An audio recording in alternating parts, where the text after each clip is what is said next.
નમસ્કાર મિત્રો, મહાદેવ, જય હિન્દ. ધોરણ 10 વિષય ગણિત ચેપ્ટર નંબર 12 વર્તુળ સંબંધિત ક્ષેત્રફળના લેક્ચર નંબર 7માં આપ સર્વે મિત્રોનું સ્વાગત છે. મિત્રો, આગળના 1થી શરૂ કરીને લેક્ચર નંબર 6 સુધીમાં આપણે વર્તુળના પરિઘ, વર્તુળનું ક્ષેત્રફળ અને વૃત્તાંશ પર આધારિત હોય એવા પ્રકારના દાખલાઓ જોયા. આજે જે આગળ દાખલા ગણીએ છીએ એ પણ વર્તુળના પરિઘ કે વૃત્તાંશને અંતર્ગત હોય એવા જ પ્રકારનો દાખલો છે. દાખલા નંબર 17, ચાંદીના તારથી 35 મિલીમીટર વ્યાસવાળું વર્તુળ આકારનું બક્કલ જેવું એક ઘરેણું બનાવેલું છે. આપેલ આકૃતિમાં બતાવ્યા પ્રમાણે વર્તુળને 10 સમાન વૃત્તાંશમાં વિભાજિત કરેલ છે. અહીંયા મિત્રો તમે જોઈ શકો, આ સરખા બરાબર 5 વ્યાસ દોરી અને એ વર્તુળને 10 સમાન વૃત્તાંશમાં વિભાજિત કરેલ છે. એવા આપણે 5 વ્યાસ બનાવેલા છે. આ વ્યાસ પણ તારનો ઉપયોગ કરીને જ બનાવેલા છે. એટલે કે પરિઘ જે છે, ફરતી કિનારી, એમાં તો ચાંદીનો તાર વાપરેલો જ છે. ઉપરાંત 5 વ્યાસ, એ 5 વ્યાસ પણ તારનો ઉપયોગ કરીને જ બનાવેલા છે. તો આપણને અહીંયા 2 પ્રશ્નો પૂછેલા છે. એક, જરૂરી ચાંદીના તારની કુલ લંબાઈ શોધો. અને બીજો પ્રશ્ન છે, ઘરેણાના દરેક વૃત્તાંશનું ક્ષેત્રફળ શોધો. જો પહેલા પ્રશ્નની વાત કરીએ કે જરૂરી ચાંદીના તારની કુલ લંબાઈ, એટલે હું બોલ્યો એ મુજબ ફરતી કિનારી એટલે કે વર્તુળનો પરિઘ અને 5 વ્યાસ, આ બંને ચાંદીના તારનો ઉપયોગ કરીને જ બનાવેલ છે. એટલે પરિઘ અને 5 વ્યાસ આ બધાનો સરવાળો કરીએ, કુલ એટલી લંબાઈનો ચાંદીનો તાર જોઈએ. બીજું મિત્રો, અહીંયા વ્યાસ આપેલ છે, તો વ્યાસ આપેલો હોય એટલે આપણને પરિઘ તો સીધો મળવાનો જ છે, અને 5 વ્યાસનો ઉપયોગ કરવાનો છે, તો વ્યાસ તો આપેલો જ છે, એટલે એ કોઈ પ્રશ્ન જ છે નહીં. બીજામાં જ્યારે વાત કરશું કે વૃત્તાંશનું ક્ષેત્રફળ શોધવા માટે સૂત્ર આપણે જાણીએ છીએ, લઘુ વૃત્તાંશનું ક્ષેત્રફળ πr² θ છેદમાં 360.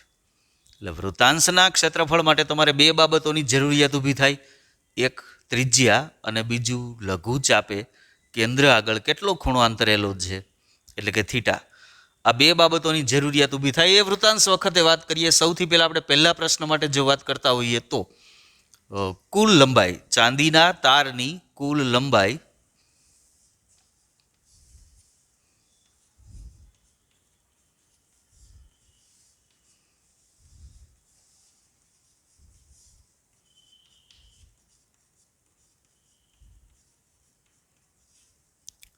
એટલે કે પરિઘ પ્લસ 5 વ્યાસ, આ બધાની કુલ લંબાઈ એટલે આ બધાનો બંનેનો સરવાળો, 5 વ્યાસ અને પરિઘ. પરિઘ એટલે આપણે જાણીએ છીએ 2πr અથવા તો πd. 2r એટલે વ્યાસ પ્લસ 5 ગુણ્યા વ્યાસ. પાય એટલે 22/7, રકમમાં બીજો કોઈ ઉલ્લેખ નથી એટલે 22/7 જ લેવાના. ડી, વ્યાસનું માપ આપણને આપેલું છે અહીંયા 35 મિલીમીટર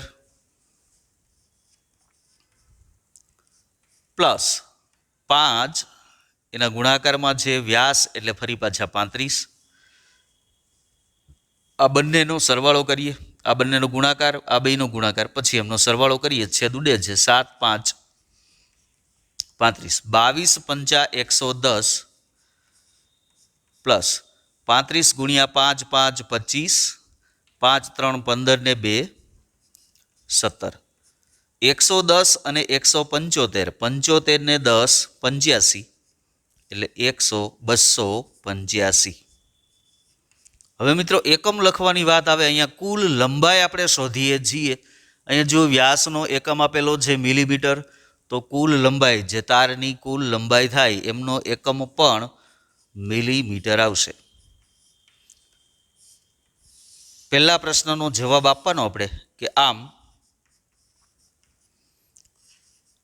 ચાંદીના તારની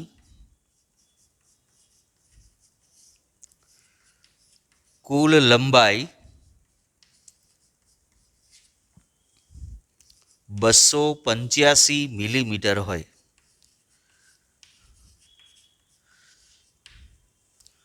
ત્યારબાદ બીજા પ્રશ્નની વાત કરીએ કે દરેક વૃતાંશનું ક્ષેત્રફળ શોધવાનું છે. હવે વૃતાંશના ક્ષેત્રફળ માટે આપણે વાત કરી એ મુજબ તમારે ત્રિજ્યા અને ખૂણાની જરૂરિયાત ઊભી થાય. વ્યાસ આપેલો છે એટલે ત્રિજ્યાનું માપ તો સીધું મળે, વ્યાસના અડધા કરીએ એટલે સીધી ત્રિજ્યા મળશે. કેન્દ્ર આગળ આંતરેલો ખૂણો એટલે આખું વર્તુળ એટલે 360 અંશ હોય. તો એક વૃતાંશ એટલે આ 360 અંશ એમનો 10મો ભાગ છે. કારણ કે 10 સરખા વૃતાંશ સમાન વૃતાંશમાં એમનું વિભાજન થયેલું હોય તો 360નો 10મો ભાગ એટલે 36 અંશ થાય કેન્દ્ર આગળ આંતરેલા ખૂણાનું માપ. આ બંનેનો પહેલાં ઉલ્લેખ કરવાનો. બીજું, અહીંયા કોઈ વૃતાંશનું નામ આકૃતિમાં આપેલું નથી. આપણે લખવામાં સરળતા રહે એ માટે કોઈ પણ એક વૃતાંશ જેનું કેન્દ્રને ઓ નામ આપીએ, આ બિંદુને નામ આપી દઈએ ઓ એ બી સી. આ વૃતાંશ બન્યું. આ એક વૃતાંશનું ક્ષેત્રફળ આપણે શોધીએ છીએ. પછી તમે આનું મેળવો કે આનું મેળવો, બધાય સમાન જ હોય, નામ ગમે તે આપી શકો છો તમે. લઘુ વૃતાંશ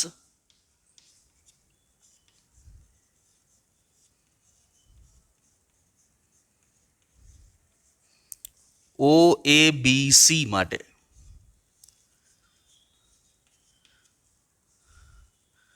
ત્રિજ્યા આર બરાબર, અહીંયા મને વ્યાસ આપેલો છે 35 મિલીમીટર, એમના અડધા લઈએ એટલે ત્રિજ્યા થયા 35/2 આટલા મિલીમીટર. ઉપરાંત ખૂણાનું માપ એટલે કે થીટા, આ 360 એટલે આખું વર્તુળ, એમના 10 ભાગ એટલે ભાગ્યા 10, 0 0 કેન્સલ, 36 અંશ. આ બંને આંકડાઓ આપણી પાસે હોય એટલે હવે તમે સીધું જ ઓ એ બી સી આ લઘુ વૃતાંશનું ક્ષેત્રફળ મેળવી શકો. πr² થીટાના છેદમાં 360. બધાની કિંમતો મૂકીએ. પાઈ એટલે 22/7, એમને ગુણ્યા આર, અહીંયા ત્રિજ્યા આપેલી છે 35/2 પણ સ્ક્વેર છે એટલે 35/2 વર્ગ હોય એટલે 2 વાર ગુણાકારમાં લખવાના થાય, એને ગુણ્યા થીટાનું માપ 36 અંશ અને એમના છેદમાં 360 તો ખરા જ. જેટલા પણ છેદ ઉડતા હોય ત્યાં સુધી છેદ ઉડાડવાના. છેદ ન ઉડે તો અંશનો અંશમાં ગુણાકાર, છેદનો છેદમાં ગુણાકાર, પછી ભાગાકાર છેલ્લે કરવાનો થાય. અહીંયા તો ઘણા છેદ ઉડે એમ છે. આ 36 10 360, 7 5 35, 5 2 10, 2 11 22. હવે જોવાનું છેદ ઉડે એમ ખરો ક્યાંય? તો કે અંશમાં વધ્યા કેટલા? 11 અને 35, છેદમાં 2 અને 2. તો આ બંને સંખ્યાઓનો 4 કે 2 કે વડે ભાગ ચાલે એમ નથી. તો સીધો જ ગુણાકાર કરી નાખવાનો. અંશમાં વધ્યા છે 11 અને 35. 11 5 55 5 વધી 5, 11 3 33, 33 ને 5 38, એટલે 385 છેદમાં 2 ગુણ્યા 2 એટલે 4. ભાગાકાર કરી નાખવાનો. 385/4. મેં અગાઉના લેક્ચરમાં પણ વારંવાર આનો ઉલ્લેખ કર્યો છે કે આપણે ઉતાવળમાં સૌથી મોટી ભૂલ સૂત્રોમાં કિંમત મૂકવી, છેદ ઉડાડવા, એમાં ભૂલ નથી કરતા. પણ છેલ્લે ઉતાવળમાં નાનો સરવાળો બાદબાકી ગુણાકાર કે ભાગાકાર કરવાનો હોય અને આપણને વર્ષોથી આવડે જ જેવું માની અને એટલી સરસ રીતે મોટી ભૂલ કરીએ છીએ. ભૂલ નાની ગણાય પણ આમ મોટામાં મોટી ગણાય. એટલે શરમ સંકોચ રાખ્યા વગર આપણે ભાગાકાર કરી લેવાનો. 4 9 36, 4 દાણ 40, 2 વધ્યા 5, 4 5 20, 4 6 24. હવે આપણે માનો કે આગળ ભાગ ચલાવવો છે તો અહીંયા 0 લઈ લેવાના હોય. ઉપરથી 0 ઉતારીએ 4 2 8, 0 ઉતારીએ 4 5 20, 96.25. હવે આનો એકમ વિચારીએ મિત્રો. આ લઘુ વૃતાંશ એટલે ક્ષેત્રફળ છે. તો ક્ષેત્રફળનો એકમ ચોરસ, પછી જે કાંઈ એકમ હોય, અહીંયા મિલીમીટર છે તો આટલા ચોરસ મિલીમીટર થાય, એટલે કે મિલીમીટરનો વર્ગ એવું પણ તમે લખી શકો. છેલ્લે આપણે જવાબ લખવાનો કે આમ જે પ્રમાણે આપણને કીધું હોય કે ઘરેણાના દરેક વૃતાંશનું ક્ષેત્રફળ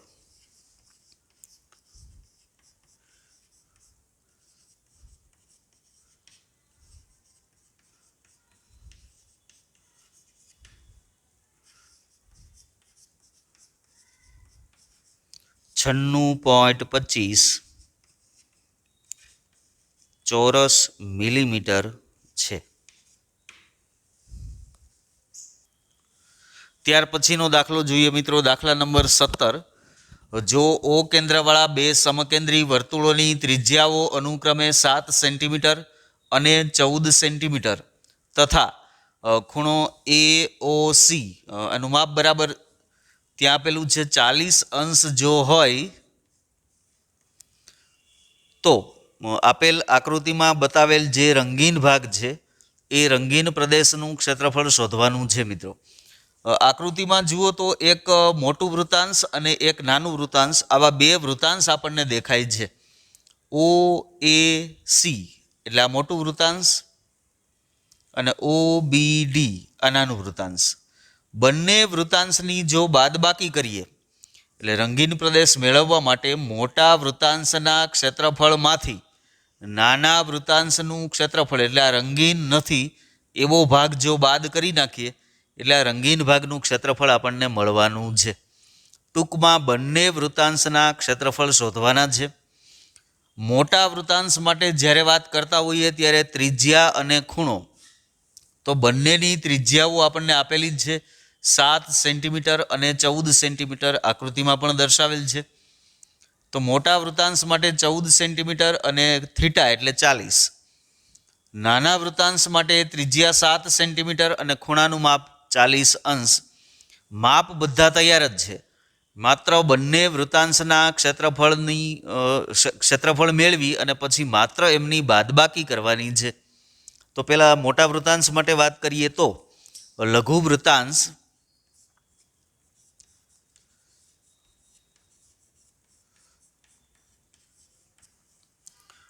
OAC માટે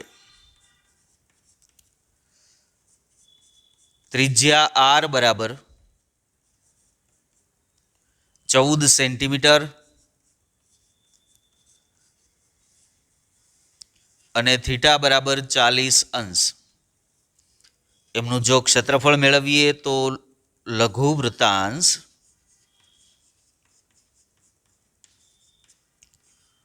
OAC નું ક્ષેત્રફળ બરાબર πr² થીટાના છેદમાં 360. કિંમતો મૂકીએ તો પાઈ બરાબર 22/7 એને ગુણ્યા R એટલે કે ત્રિજ્યા 14 ગુણ્યા 14.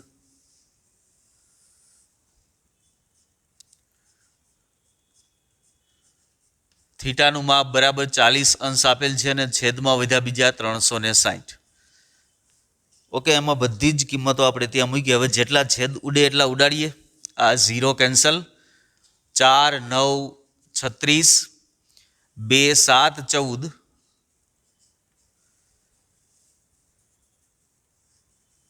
હવે અંશમાં કે છેદમાં ક્યાંય છેદ ઉડી શકે એમ નથી, કારણ કે 9 વડે ઉપરની કોઈ સંખ્યાને તમે ભાગી શકવાના નથી. તો 22 2 44 એને ગુણ્યા 14 એમના છેદમાં વધ્યા 9. ગુણાકાર કરીએ તો 14 ચોક 56 ના 6 વધી 5. 14 ચોક 56, 56 ને 5 એટલે 61 એમના છેદમાં 9. ભાગાકાર કરીએ તો અથવા તો આને એમને એમ રાખીએ. હજી આપણે શું કરવાનું છે, ફરીવાર મિત્રો સરળતા કેમ રહી એ વિચારવાનું થાય આપણે. માનો કે અહીંયા ભાગાકાર કરશો એટલે તમને દશાંશ અપૂર્ણાંકમાં જવાબ મળવાનો છે. હવે આ આપણે માત્ર મોટા વૃતાંશનું ક્ષેત્રફળ મેળવ્યું, નાના વૃતાંશનું ક્ષેત્રફળ મેળવશું એટલે એ આંકડો પણ આવો સાદો અપૂર્ણાંક મળવાનો છે. જો અહીંયા ભાગાકાર કરીએ ત્યાં પણ ભાગાકાર કરીએ, બંને દશાંશ અપૂર્ણાંક આવે પછી આપણે એમની બાદબાકી કરવાની થાય. અથવા માનો કે એવું ન કરો તો આવો જ દશાંશ સાદો અપૂર્ણાંક છે એ ત્યાં પણ મળવાનો છે. એ બંનેને સમછેદી બનાવી અને પછી બાદબાકી કરો તો માત્ર એક જ ભાગાકારમાં તમારે કામ પૂરું થઈ જાય. અહીંયા તમારે 2 ભાગાકાર કરવાના થશે. આ જે મને મળ્યું એ એકમ આપેલો છે સેન્ટીમીટર, તો આ ક્ષેત્રફળ છે એટલે ચોરસ સેન્ટીમીટર થાય. 616 ચોરસ સેન્ટીમીટર. આ જે મળ્યું એ મોટા વૃત્તાંશની વાત થઈ. હવે આપણે નાનું વૃત્તાંશ જે એમના ક્ષેત્રફળની વાત કરતા હોઈએ ત્યારે એમની બંને બાબતો, એ વૃત્તાંશ કયું તો કે વૃત્તાંશ OBD. તો લઘુ વૃત્તાંશ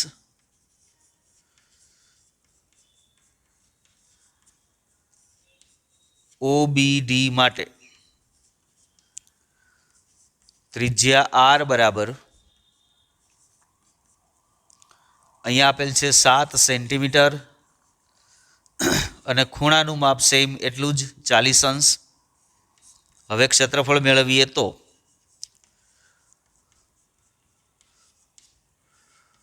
OBD નું ક્ષેત્રફળ બરાબર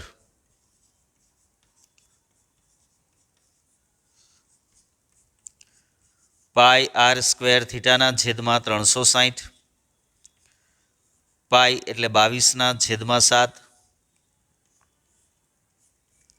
R એટલે ત્રિજ્યા 7 ગુણ્યા 7, એમને ગુણ્યા થીટા એટલે 40 અને છેદમાં છે 360. 40 નવા 360, 7 7 કેન્સલ, અંશમાં વધ્યા 22 ગુણ્યા 7 એટલે 154 એમના છેદમાં 9 આટલા ચોરસ સેન્ટીમીટર થાય. આ નાના વૃત્તાંશનું ક્ષેત્રફળ મળ્યું. મોટા વૃત્તાંશનું ક્ષેત્રફળ 616 છેદમાં 9 ચોરસ સેન્ટીમીટર, નાનાનું ક્ષેત્રફળ 154 છેદમાં 9 ચોરસ સેન્ટીમીટર. આપણે જોઈએ જે રંગીન ભાગ, એટલે મોટા વૃત્તાંશના ક્ષેત્રફળમાંથી નાના વૃત્તાંશનું ક્ષેત્રફળ બાદ કરવાનું થાય. તો હવે રંગીન ભાગનું ક્ષેત્રફળ બરાબર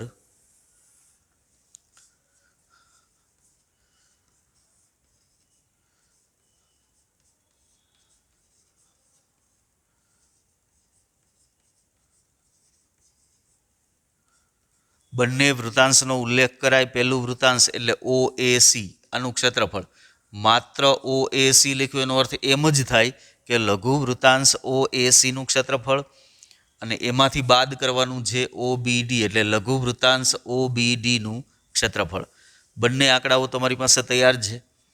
616 છેદમાં 9, એમાંથી બાદ કરવાના છે 154 છેદમાં 9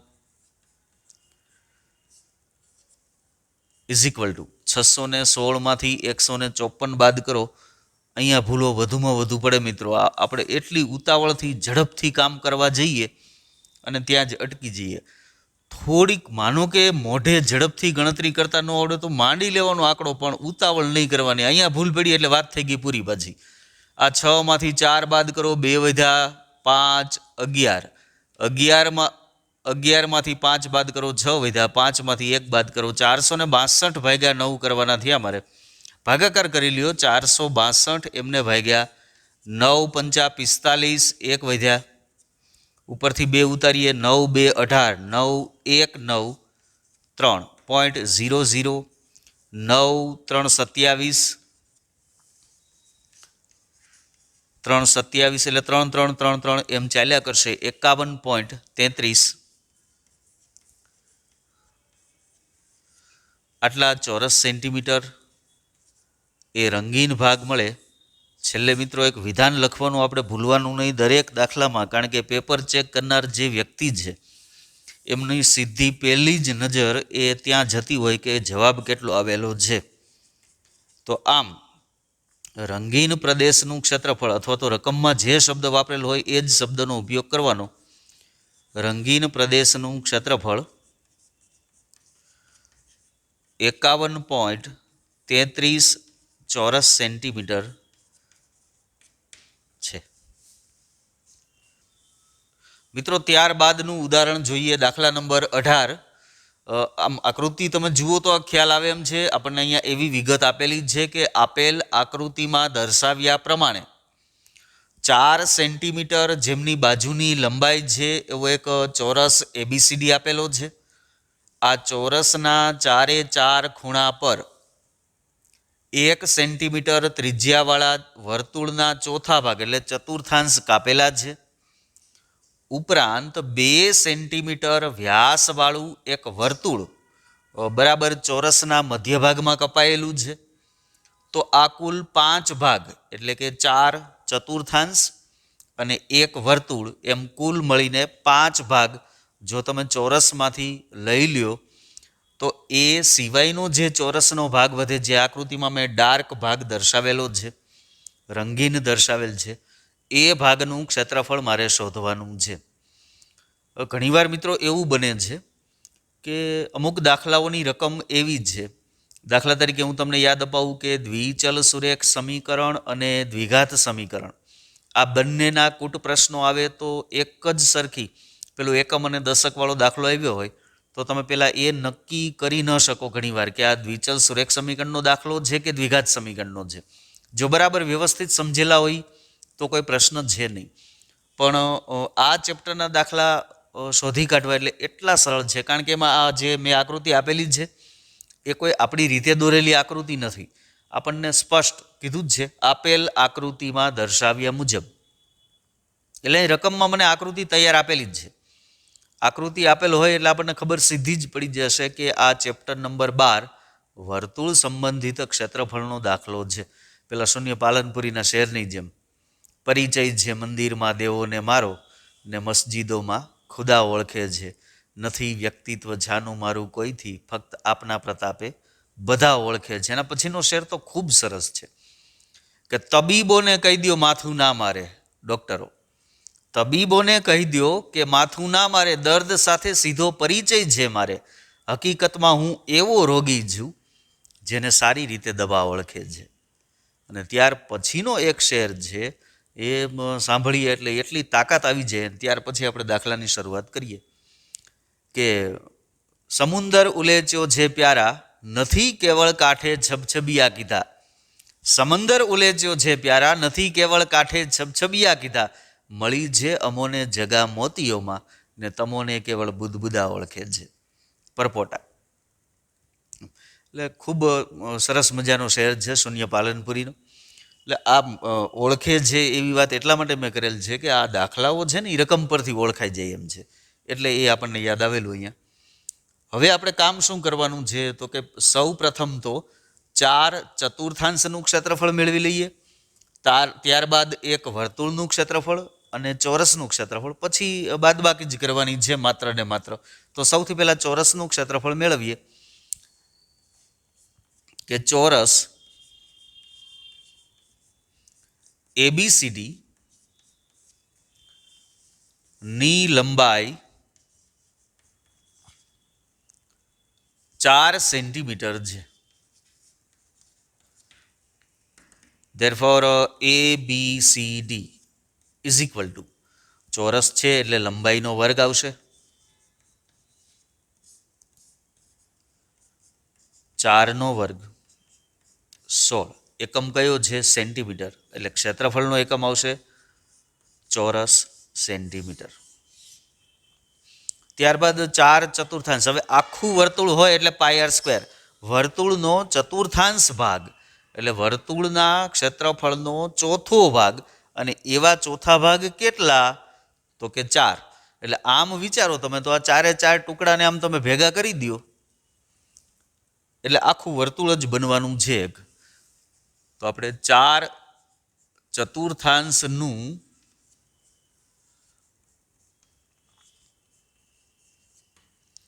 ક્ષેત્રફળ બરાબર ચતુર્થાંશ એટલે વર્તુળનો ચોથો ભાગ 1/4 πr². અને આવા ચોથા ભાગ કેટલા તો કે 4. 4 કેન્સલ, તો અહીંયા વધ્યું πr². કિંમતો મૂકીએ તો પાય એટલે 22/7. આર એટલે ત્રિજ્યા આપણને આપેલી છે ત્યાં ચતુર્થાંશની ત્રિજ્યા 1 સેન્ટીમીટર, એટલે એને ગુણ્યા 1નો વર્ગ. તો 1નો વર્ગ 1 જ થવાનો એટલે અહીંયા મને મળવાના 22/7 આટલા ચોરસ સેન્ટીમીટર. આ 4 ચતુર્થાંશનો એક સાથે હિસાબ મળ્યો આપણને. ત્યારબાદ આપેલ છે બરાબર કે વર્તુળ ચોરસના મધ્યમાં 2 સેન્ટીમીટર જેમનો વ્યાસ હોય એવું વર્તુળ આપેલું છે. તો વર્તુળનું ક્ષેત્રફળ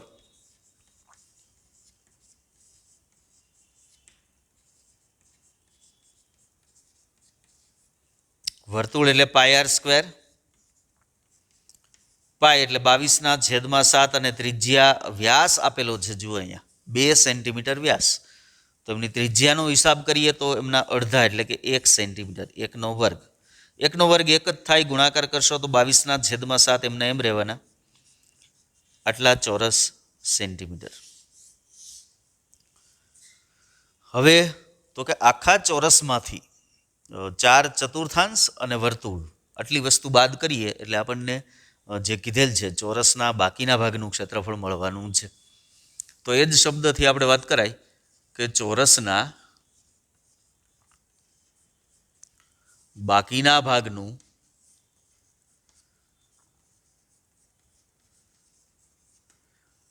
ક્ષેત્રફળ બરાબર ચોરસનું ક્ષેત્રફળ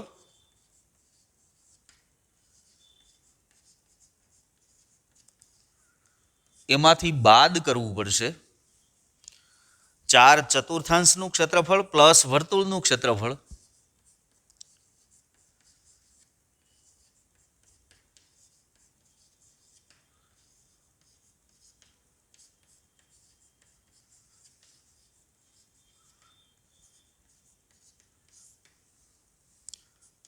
ચોરસનું ક્ષેત્રફળ આપણને મળેલું છે 16, એમાંથી બાદ 4/4 ક્ષેત્રફળ 22/7 પ્લસ વર્તુળ પણ 22/7 ઇઝ ઇક્વલ ટુ, આ બધાનો એક સાથે હિસાબ કરવો હોય ને કૌંસ છોડી નાખો તો આ પ્લસ છે એના માઇનસ થઈ જાય, ત્યારબાદ લસા લઈએ તો એ લસા આવશે 7. હવે અહીં આના છેદમાં 1 હોય, 7 વડે ગુણવા પડશે મારે, તો 6 × 7 = 42 અને 7 1 7 ને 4 11, 112 માઇનસ 22 અને આ માઇનસ પ્લસ માઇનસ એટલે 22, એમના છેદમાં તો 7 હોય જ. એટલે કે 112માંથી તમારે 22 2 44, બંનેની સાઇન માઇનસ હોય, સરવાળો થાય, એમના છેદમાં 7. 112માંથી 44 બાદ કરવાના છે. અહીંયા 12માંથી 4 બાદ કરશો 8 વધ્યા, 10માંથી 4 બાદ કરો 6 વધ્યા, એના છેદમાં 7. 68/7. તો 7 9 63, 5 વધ્યા, 7 7 49,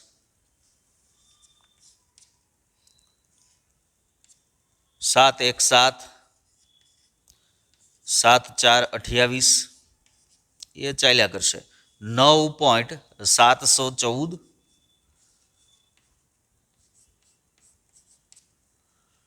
એકમ લખીએ તો સેન્ટીમીટર એકમ છે, એટલે આ ક્ષેત્રફળ હોય આટલા ચોરસ સેન્ટીમીટર. છેલ્લે મિત્રો ઉલ્લેખ કરવાનો, દરેક દાખલામાં ભૂલાય નહીં કે આમ આપેલ જે 4/4 અને એક વર્તુળ હતું, એ વર્તુળ બાદ કર્યા પછી બાકીનું જે ચોરસ વધે એ ચોરસનું ક્ષેત્રફળ 9.714 ચોરસ સેન્ટીમીટર જેટલું ક્ષેત્રફળ હોય. મિત્રો આ પ્રકારના દાખલાઓ વારંવાર, આ દાખલો પોતે પણ બોર્ડમાં પૂછાયેલો છે, બદલાવીને અહીંયા શું ફેરફાર કરી શકે કે અહીંયા ચોરસની બાજુની લંબાઈ 4 સેન્ટીમીટર આપી છે, એના બદલે 5 કે 6 સેન્ટીમીટર આપે, વર્તુળની ત્રિજ્યા વ્યાસ બદલાવે, અને આ જે આંકડાઓ ત્રિજ્યા આપેલી છે એ માત્ર ચેન્જ કરી નાખે એકાદો આંકડો, એટલે કોઈ નવો દાખલો નથી આવી જતો અહીંયા. એ પ્રકારના આસપાસના દાખલાઓ હોય એ આપણે ગણવાના થાય. ઘણીવાર એવું પણ બને કે અહીંયા આપણે 4 ભાગ બાદ કર્યા, એના બદલે એમ કંઈક થોડુંક ટ્વિસ્ટ કરવું જ છે કંઈક, તો 4ને બદલે 3 ભાગ રાખ્યા હોય, અથવા તો સામસામેના છેડે 2 જ ભાગ રાખેલા હોય, એવું બની શકે. એમ તો એ વખતે આપણે વિચારવાનું એટલું થાય કે આ 4/4 મેળવ્યા, એના બદલે 3 હોય તો 3, 2 હોય તો 2 વડે ગુણવાના થશે. એવા ફેરફારો શક્ય છે. એના બદલે એવું પણ ઘણીવાર હોય, આકૃતિઓમાં ઘણા ચેન્જ શક્ય છે. આમ અર્ધવર્તુળ દોરેલું છે, માનો કે આખું કોઈ એક બાજુને સમાવતો વ્યાસ હોય, એવું વર્તુળ અર્ધવર્તુળ દોરેલ છે, સામે પણ એકાદ અર્ધવર્તુળ દોરેલ છે, અને એના લીધે કોઈ આકૃતિ બને અને એ બાદ કરી નાખીએ આકૃતિ અને બાકી જે ચોરસનો ભાગ વધે તો એ ચોરસનું ક્ષેત્રફળ બાકીનું કેટલું થશે. એવી ઘણા પ્રકારની આકૃતિઓ આ ચેપ્ટરમાં આપણે અભ્યાસ કરવાના છીએ, પણ એ હવે આવતા લેક્ચરમાં આ લેક્ચરનું કામ અહીંયા સુધી રાખીએ છીએ. અસ્તુ. ઓમ સાંઈનાથ.